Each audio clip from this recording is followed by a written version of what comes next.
أعوذ بالله من الشيطان الرجيم.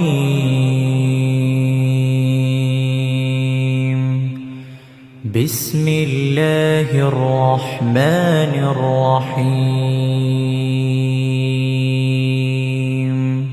إن الله كان عليما حكيما. ومن لم يستطع منكم طولا أن ينكح المحصنات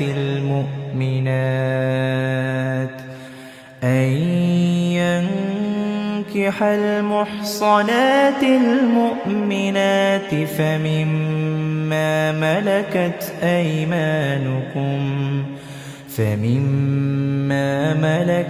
أيمانكم من فتياتكم المؤمنات، والله أعلم بإيمانكم، بعضكم من بعض، فانكحوهن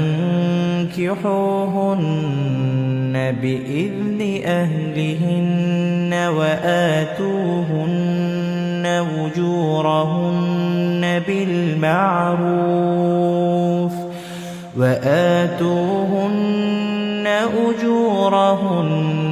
بالمعروف محصنات غير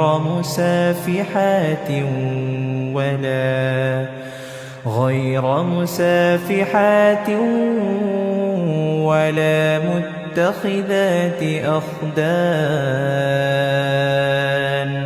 فإذا أحصن فإن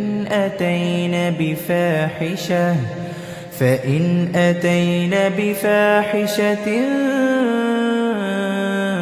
فعليهن نصف ما على المحصنات من العذاب، ذلك لمن خشي العنة منكم، وأن تصبروا خير لكم، والله غفور رحيم.